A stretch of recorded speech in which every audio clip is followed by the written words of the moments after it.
B-League Pick'em Show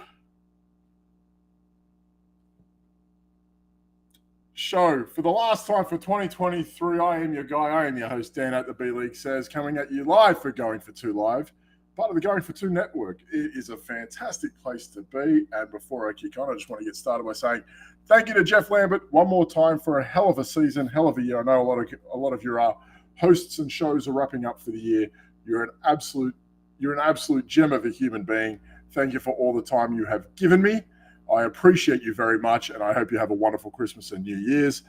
He's our head honcho for Going for Two. Also want to give a very quick shout out to Kyle Gladys, I guess the doc as well. He came in for one day as well this week. He chipped in for me a week ago, but more importantly to Kyle and Gladys, hell of a season for you guys. We wrapped up on Monday night. We might kick on early 2024. Holy shit, I can't believe I just said that. Maybe we'll get a game or two in there for a Monday night playoff game. I hope everyone can tune in and be a part of that as well, because we have a hell of a run this year. Our props were probably better than they had ever been since we started the show, and since we started looking into it as a group and as a collective. We've been getting better and better every week, and they are fantastic people. So Gladys Louise Tyler, Kyle Center, and Dr. James Freddy, incredible people. If you aren't following them online, you should be. Speaking of following people online, head over our Discord. It is free. Going for Two Live at Discord. Get a part of it. It's a live server. You can basically sit us there, ask us about fad budgets, dynasty pickups, trades, waivers, best ball props, betting, gamblings, anything you need to know about fantasy gaming, we are there. As always, you can follow, I guess, people on Twitter, whether you want to or not. I don't really give a shit. I don't really use it anymore. I'm really just there to read what other people say. I don't want to converse with people there. It's a cesspool. I'm not even going to promote it anymore. But go find us on Going for Two Live Discord server. It is free. As always, Underdog Fantasy. This is where we get our props from, right? This is our gimmick. This is what we're here for. Promo code GF2, 100% matching deposit up to $100 on your initial outlay. There is no better time to get amongst it, because, look, we got our playoffs coming. Playoff schedules are here. Easy money to be made. That's what you want to be a part of. As always, find us over on YouTube as well, subscribing to those alerts and kick on from there. We're going to go over the show for those who are joining our kick on. I look at the props for the week from this week's slate of games. Thursday's games, Chargers +3 at Raiders. Who would have thought? At Raiders, over under 33.5. I don't care for this game very much at all. Minnesota +3.5 at Cincinnati, over under 38.5. Pittsburgh +2.5 at Indianapolis, over under 42. And it's the only game in the morning with an implied total over 40. What a shit show. Denver is +5 at Detroit. Oh, sorry, it's the second. There's only two. Denver +5 at Detroit, over under 47. That should be a cracking game. Denver on form, looking to take the AFC West. Detroit starting to slip a little bit. We'll talk about them in a little as well. Sunday morning. That's all for Thursday and Saturday games. How wild's that? Sunday morning, Kansas -9.5 at New England, over under 37. Chicago +3.5 at Cleveland, over under 37.5. Atlanta -3 at Carolina, over under 35. The New York Jets +9 at Miami, over under 40. New York Giants +4.5 at New Orleans, over under 37. Tampa +3.5 at Green Bay. I like this game a lot. Over under 42. Houston +2.5. Maybe they don't have CJ Stroud at Tennessee, over under 37.5. There's only one game between Thursday and Sunday's early game. Sorry, there's two games with an implied total over 41, and that's Pittsburgh, Indy, and the other one, as I mentioned before, Denver and Detroit. And there is 11 out of 22 quarterbacks who are not starters playing. Isn't that wild? What an absolute mess. So we have, what's up, Jamie, my man? We're going to talk about them Browns right about now. I've got a feeling the Browns are going to hit another win. Liking the Browns at the moment. They're playing well with a lot of spirit in Ohio. I like it. So we're going to talk about the Browns Chicago this morning, because you look at the games that are on hand. Outside of Denver and Detroit, you don't really want to be going. Actually, I kind of have a feel that Green Bay Tampa is going to kick off. I don't know why, but I feel like Green Bay Tampa is going to be one of those sneaky games. Fuck, I can't believe I said the word sneaky. I hate the fucking word sneaky. I hate the term sneaky. I hate when people use the word sneaky, and I fucking did it. You clown. My God. Someone please drop the clown emoji, and I will post it, because I am deserving of the clown of the week. Sneaky. There's nothing sneaky. I really think that Green Bay and Tampa is going to blow up. I think that's going to be one of those stupid games that no one's really going to see coming. for some reason, I feel like it's got game of the year contender written all over it. Green Bay could be anything. Tampa could be anything. They're both fighting for something. I kind of like the makings of this one, weather aside. But I am going to head over into Ohio. There we go. Thank you, Jamie. I feel much better for saying the word sneaky. I hate the word. I hate the term. I am indeed a clown. Thank you very much for adding that in. We're going to head over. We're going to look at Chicago and Cleveland. I feel like this game's a bit more exciting. Again, like you look at the applied totals and it's kind of stinking. And I get it, but the matchups are kind of there to be had. I feel like these ones are pretty good. Chicago, interesting team. They're on a bit of a run, I guess you could say, in some degree. They're playing with a bit more fight now that Justin Fields is back and healthy. Really like the acquisition of Sweat from Washington. I think you look at what they gave up to get him, and then you look at what Seattle gave to get Leonard Williams. I think I know who got the better of that one.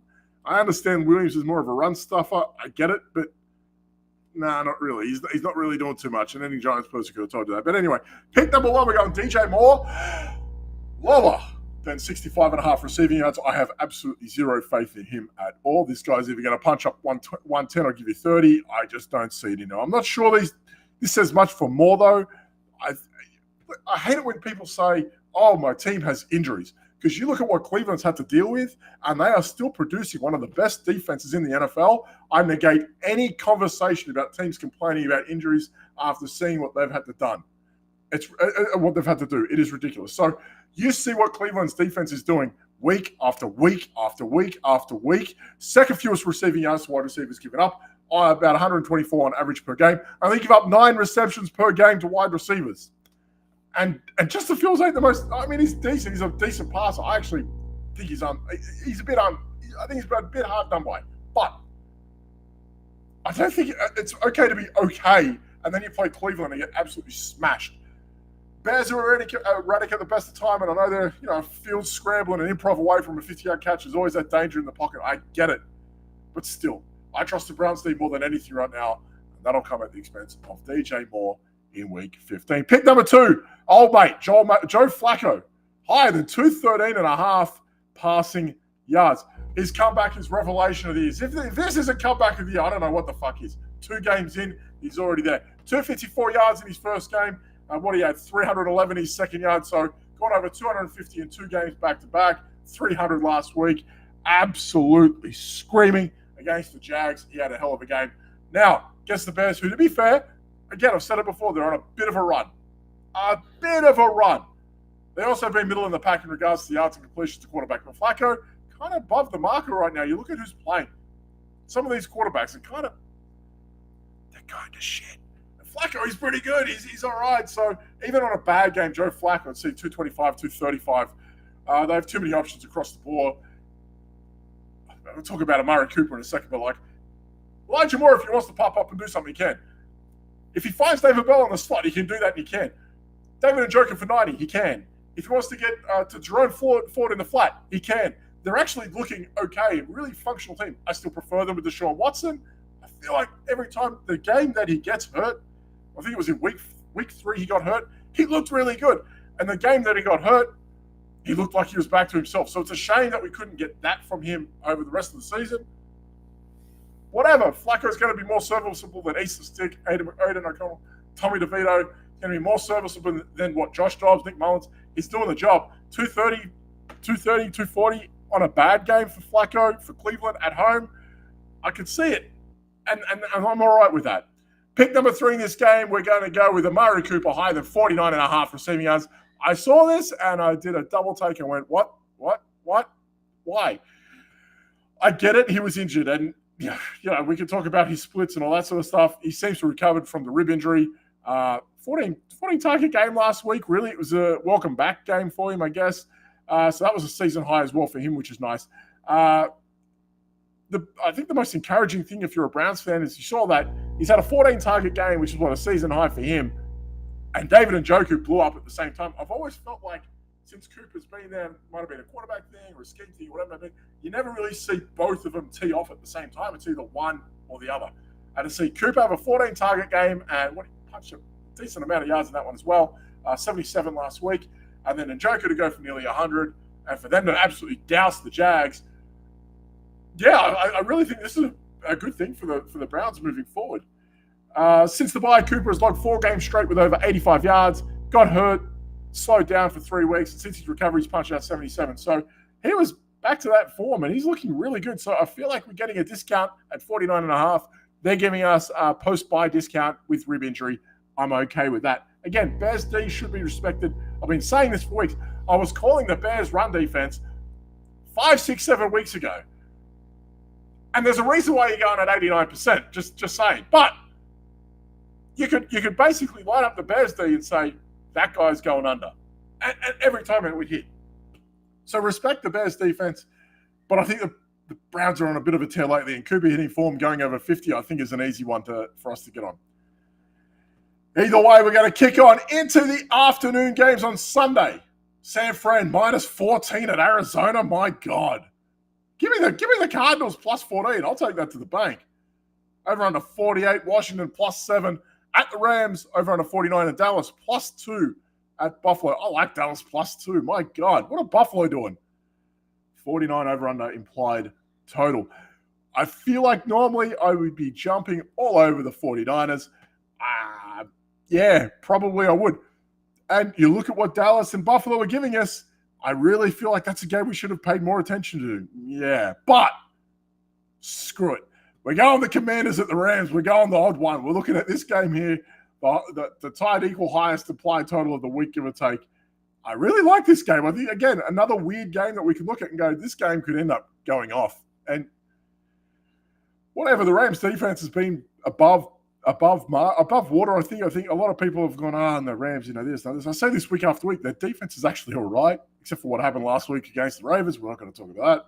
That's a Bruno. But we can look at what Washington's been doing as well and go, yeah, fine, fair enough. They're in with a fighting chance every week. So we're going to head over onto that. All options seem feasible. I wouldn't hate you for getting on anyone other than that. Pick number 1, Brian Robinson, higher than 42.5 rush yards. Because why the fuck wouldn't we? Look, I think higher than 50, we might look at that and go, let's have a look at his numbers a little bit closely, but 42.5, I feel pretty comfortable with that. Maybe this one is a bit of a trap. Coming off a slight injury, had the hamstring injury and a bye week. We don't really know what he's about. I could see on Friday he's probably going to get the Q tag. Oh, man, last thing you want is a game time decision. That's more of a basketball thing. Oh, my God. NBA basketball fantasy, shout out to Zach. I'm in a league with him. My God, like game time decision. Oh, my, that is the worst. You got to look every day. It's freaking mad. Either way.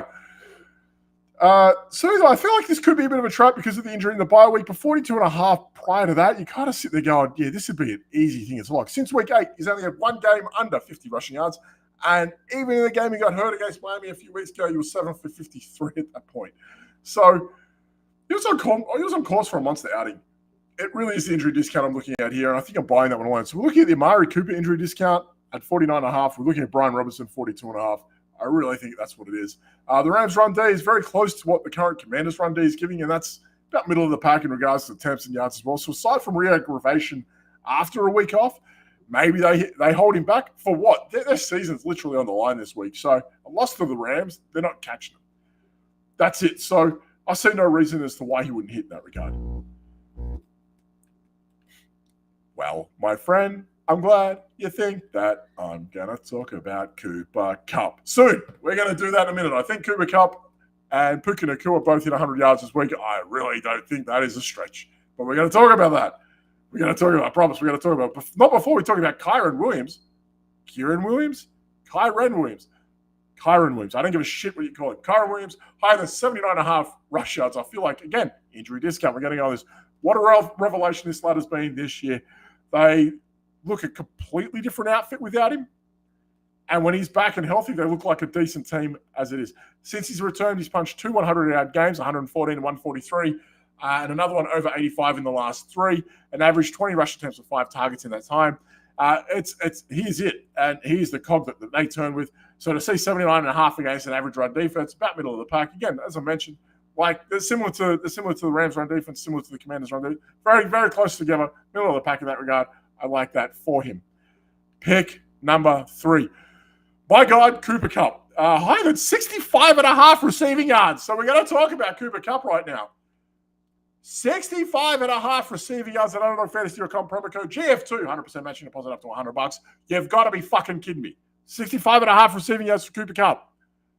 After he just punched over 115 against the worst part of the secondary, I can't believe it. Madness. He looked back to his best last week. He looked back to what he was. I don't think it was a mirage. Look, when the Rams are drawn into a game where they had to give a little bit more than normal and had to chase the game beyond them, yes, I think that happened. And that's a part of what happened with Kupp last week. The Ravens absolutely smashed him. Let's call it what it is. So I think a bit of that production was from that, unfortunately. But against, a grain of the moment for like Cooper Kupp, a bit of a shame. 10, 8, 115, and 1. That's what he used to give us as a floor. That was like pre-injury floor Cooper Kupp, 10, 8, 115, 1, 9,500 on DraftKings every fucking week. The guy was a lunatic. The guy was going out of his friggin' mind at one point, and that's what he was, and he finally gave it to us last week. It felt like that was the game that we were waiting for him. That's why he was going top 4 in your best ball leagues, and now he gets Washington, one of the worst secondaries in the NFL. Fantastic. He gets them at home. Fantastic. And that's what we really want. I feel like they're giving up, let's have a look at this. NFL, one of the worst in the NFL, giving up most yards to wide receivers, just about 200 receiving yards on average per week, and the second most receiving touchdowns to the position this year at 20. So if you can get that prop later, you can tease that as well if you wanted to into your parlays. If you wanted to go Kupp over 70 and a touchdown, Kupp over 80 and a touchdown, Kupp over 90 and a touchdown, Kupp over 100 and a touchdown, I wouldn't blame you. You should get on that. We're going to kick off into our last slate of the week. There are no props yet currently, or I haven't looked since this morning, maybe 10 o'clock this morning. There was nothing there for the afternoon game between Philly and Seattle. Do like Geno Smith passing at home. Get on that. But we're looking at Baltimore minus 3.5 at Jacksonville, over under 44. Trevor Lawrence, 50 passing attempts on a stump leg. Trevor Lawrence, 50 passing attempts on a stump leg. Take the over on his passing attempts this week when they drop. However, we're going to go pick number 1, Lamar Jackson, higher than 223.5 passing yards. He's had a few big passing weeks in his past month or so. He's had one over 250, another over 300 last week. Jackson's shown that he has this competency in his artillery. He can do it. He can be a very good passer. People don't want to give him credit. People are stupid. That's just what it is.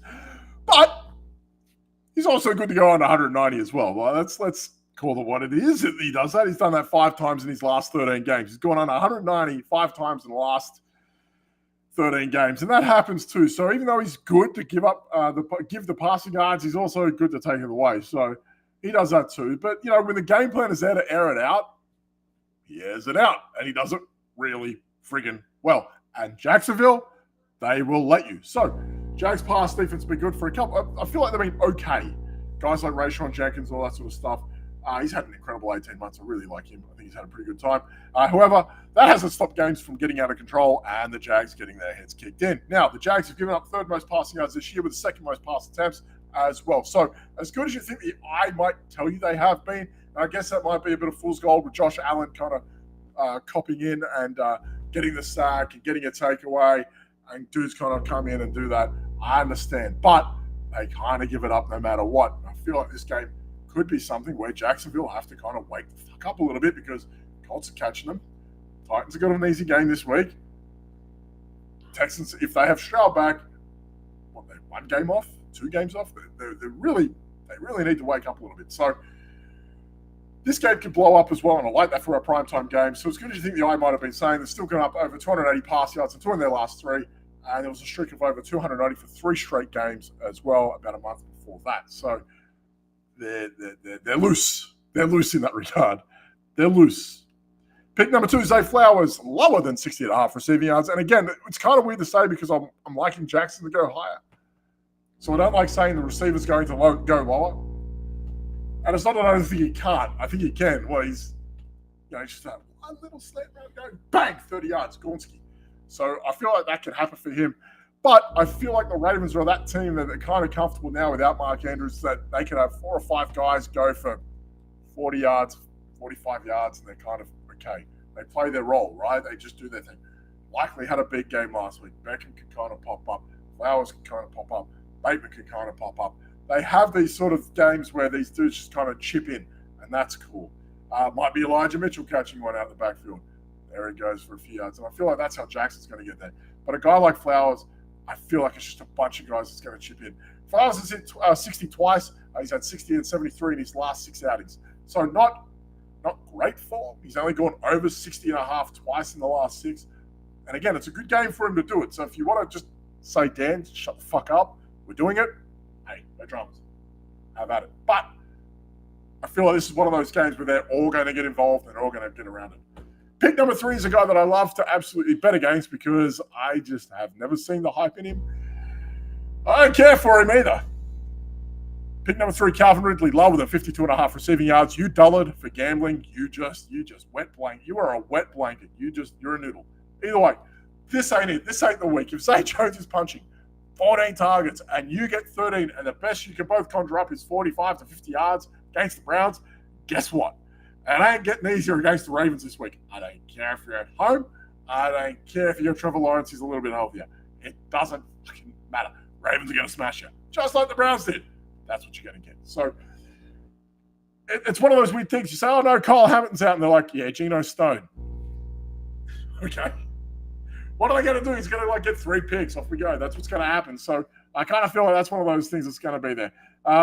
He's been a bit of a mess since the bye. He's had 2 games under 30, 2 games over 85, and last week he gained 53. So I see why they've gone 52.5. Chicken shit Vegas giving us odds that they don't even want to bet on. They should just never put the prop there. I just feel like this one's an easy one for us to go lower than in that regard. They don't know what to do with him. And I think that's what it is. He's going nowhere week 15, and I feel pretty good about that. Speaking of feeling pretty good, we're going to wrap up today's show because we can, and that's it for the year. 20 minutes on the dot. Thank you to everyone that's tuned in. We're going to wrap up with these picks one last time for 2023 into 2024. Again, shout out to Jeff, Kyle, Gladys, and the doc. You guys are killers. Thank you to anyone that's tuned in and just commented and said something nice, or even sent me a clown emoji like this one. Thank you, Jamie. I appreciate this more than you know. Pick number 1, we're going to head over into Chicago. We're going to head over into Cleveland and see them play Chicago. Chicago? Either way. DJ Moore lower than 65.5 receiving yards. Pick number 2 is going to be Joe Flacco higher than 213.5 pass yards. Pick number 3 is going to be Amari Cooper higher than 49.5 receiving yards. I like them a lot. Going to head over into our afternoon games. We're going to go Washington at the Rams. Brian Robinson higher than 42.5 rush yards. Kyron Williams higher than 79.5 rush yards. Cooper Kupp higher than 65.5 receiving yards. Into our evening game, Baltimore at Jacksonville. I like this. One more time, Lamar Jackson higher than 223.5 passing yards. Zay Flowers lower than 60.5 rec yards. And Calvin Ridley lower than 52.5 receiving yards. Done. Cooked. I am done for a year. I can't wait to go on vacation. I am not going to watch any football. I'm not even going to see if these bets clear. That's not the freaking point. Thank you again one more time. All the best. Safe bets. Cheers. Happy punting. Good luck. And